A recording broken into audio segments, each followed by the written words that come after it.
करिए।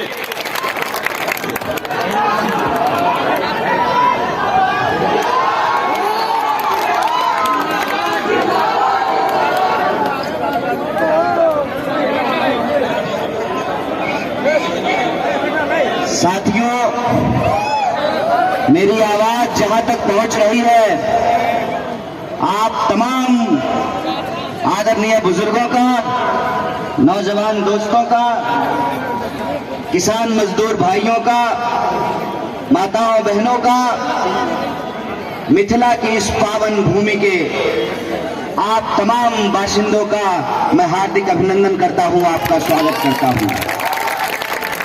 मैं अपनी बात रखूं उससे पहले इस चुनावी सभा की अध्यक्षता कर रहे आदरणीय अध्यक्ष जी, मंच पर उपस्थित बिहार कांग्रेस के प्रभारी भक्तचरण दास जी,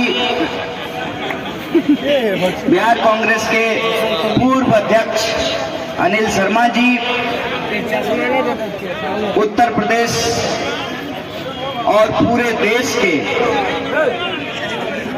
नौजवानों की आवाज, आम लोगों की आवाज इस चुनावी सभा को संबोधित करने आए आदरणीय इमरान प्रताप गढ़ी जी, मंच पर उपस्थित जन अधिकार पार्टी के अध्यक्ष Pappu Yadav ji, all India Congress committee की सचिव, प्रवक्ता और यहाँ की प्रभारी आदरणीय रंजिता रंजन जी,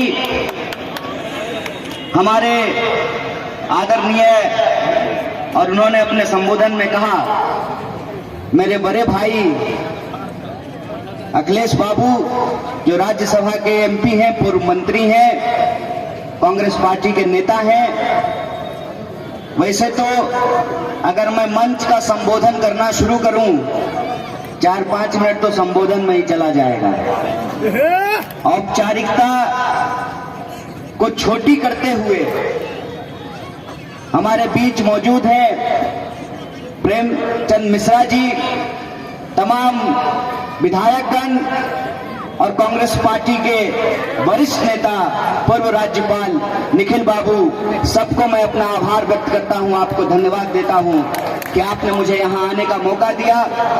और मैं विशेष रूप से धन्यवाद देना चाहता हूं अशोक राम जी को, जो कार्यकारी अध्यक्ष हैं, आपके बीच रहते हैं, आपके सुख दुख के साथी हैं और हम उम्र पढ़े लिखे जोशीले नौजवान जो आपका आशीर्वाद प्राप्त करने के लिए कांग्रेस पार्टी की तरफ से कुशेश्वर स्थान के प्रत्याशी आदरणीय अतिरिक्त जी। दोस्तों,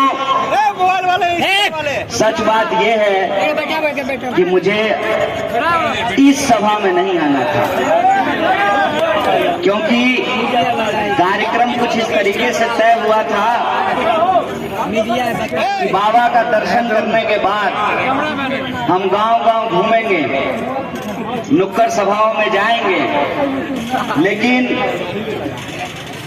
आदेश हुआ कि आप यहाँ पे आइए, तमाम लोग यहाँ आए हुए हैं, मंच पर एक राजनीतिक समागम है, तो मैं आपके बीच उपस्थित हुआ हूँ। मुख्य रूप से हमारे कांग्रेस पार्टी के नेता इमरान प्रताप गढ़ी जी आपसे अपनी बातचीत रखेंगे, लेकिन जब माइक मिला है, मंच भी है और सामने आपकी मोहब्बत भी है, तो 2-4 बात बोल ली जाए। सबसे पहली बात तो ये कि मिथिला अपने आप में एक गौरवशाली जगह है, माता जानकी की जन्मभूमि है, महान कवि विद्यापति जी की धरती है। विद्यापति जी लिखते हैं, उगना रे मोर कतो गेले रे उगना। आज अगर विद्यापति जी की तरफ मिथिला में कोई कवि पैदा होता तो वो सिर्फ उगना की चिंता नहीं कर रहे होते, आज वो डूबना की चिंता कर रहे होते। क्योंकि जब मैं आ रहा था तो रास्ते में मुझे एक साथी ने बताया कि अभी की घटना है, एक नौजवान हेमंत जो पटना में इंजीनियरिंग की पढ़ाई कर रहा था, उसकी मौत हो गई। नदी पार करते हुए नाव पलटी, डूब करके उसकी मौत हो गई। और 10 साल पहले उसी के बड़े भाई की डूबने से मौत हो गई थी। विद्यापति जी उगना के बारे में लिख रहे थे, आज हमारे सामने डूबना सबसे बड़ी समस्या बन करके उभरी है। और जब मैं डूबने की बात कर रहा हूं तो सिर्फ उस परिवार के प्रति संवेदना नहीं व्यक्त कर रहा हूं, इस इलाके की जो त्रासदी है उस त्रासदी के बारे में हमको सोचना पड़ेगा। ये पूरा का पूरा इलाका बाढ़ग्रस्त इलाका है।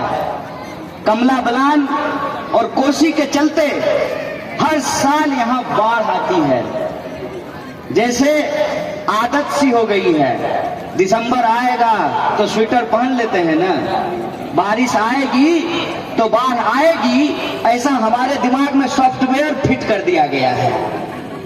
और ये सालों साल से हो रहा है। इसका नतीजा क्या है?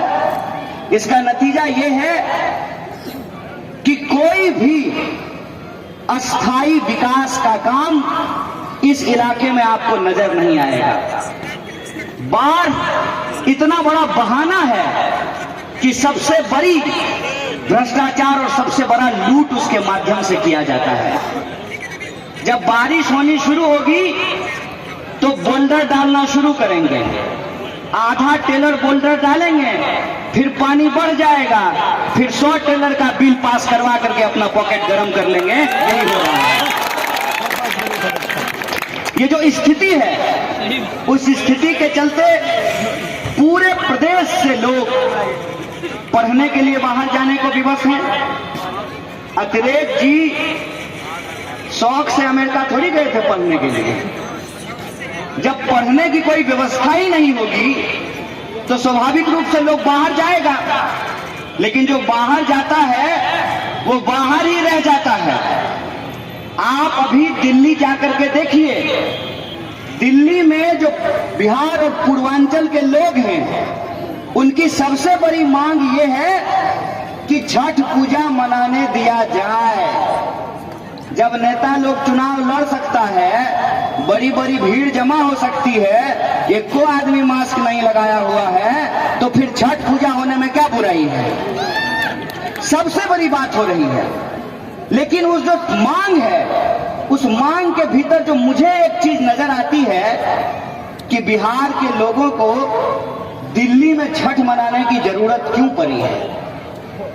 बिहार के लोगों को दिल्ली में छठ मनाने की जरूरत इसलिए पड़ी है कि बिहार से जो लोग पढ़ने के लिए गए थे, काम करने के लिए गए थे, वो उसी शहर में जाकर के बस गए हैं। हिंदी में वो गाना गाना बंद हो गया है, मेरे पिया गए रंगून वहां से किया है टेलीफोन।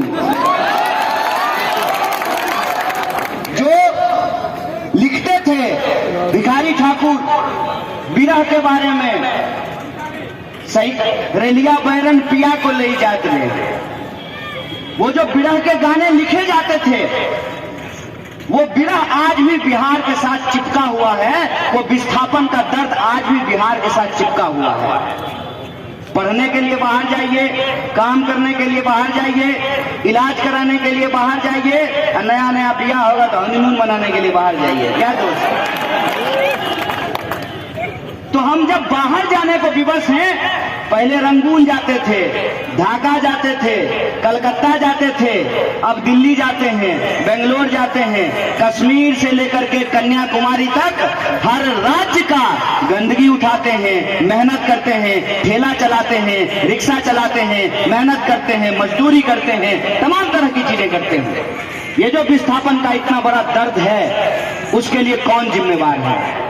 उसके लिए वो लोग जिम्मेवार हैं जो कांग्रेस के ऊपर आरोप लगा करके कांग्रेस को हरा दिए, लेकिन इस राज्य में विकास की गाड़ी को कादों में ले जाकर के फंसा दिए हैं। इसीलिए आज मैं आपके बीच खड़ा हूं, मैं एक सीधी बात करने के लिए आया हूं। मैं कोई इधर उधर की बात नहीं करना चाहता हूं। ये मौका है, 30 तारीख को जब आप वोट देने के लिए जाइएगा तो आप अपने मुद्दों के बारे में विचार कीजिएगा। और मैं समझता हूं कि बिहार की एक एक आवाम के लिए उसका सबसे बड़ा मुद्दा है रोजी रोटी, कपड़ा, मकान, शिक्षा, स्वास्थ्य, सड़क, बिजली, पानी और आत्मसम्मान का सवाल। और यही हमारा आत्मविश्वास है कि एक पढ़ा लिखा नौजवान अमेरिका से पढ़ करके आपके बीच में आया है। ये पढ़ने के लिए बाहर जरूर गया है, लेकिन नेता बनने के लिए नहीं, बेटा बनकर के आपके बीच में सेवा करने के लिए आया है। इसको आपको अपना समर्थन देना चाहिए। और आखिरी बात बोल करके मैं आपको खत्म करूंगा। भाषण सुनने आइएगा, ताली बजाइएगा, वोट नहीं दीजिएगा ना तो लड़ने वालों का हौसला कम हो जाता है। अगर आप चाहते हैं कि इस देश के अंदर जो लूट है, देश के नाम पे जो दोस्तों का काम किया जा रहा है, देश की संपत्ति जो लूटी जा रही है, आप चाहते हैं कि हमारे जैसे नौजवान आंख में आंख डाल करके मोदी और शाह से सवाल पूछ सके, तो आपको नौजवानों को अपना समर्थन देना पड़ेगा, आपको उनका हौसला अफजाई करना पड़ेगा। और मुझे उम्मीद है कि आपका आशीर्वाद अतिरेक भाई को मिलेगा। और अगर आप यहां से इतिहास बनाएंगे तो हम इस देश में इतिहास बदलने का काम करेंगे। इसी अपील के साथ अपनी बात को खत्म करूंगा। शुक्रिया। इनकलाब जिंदाबाद, हमारी एकता जिंदाबाद।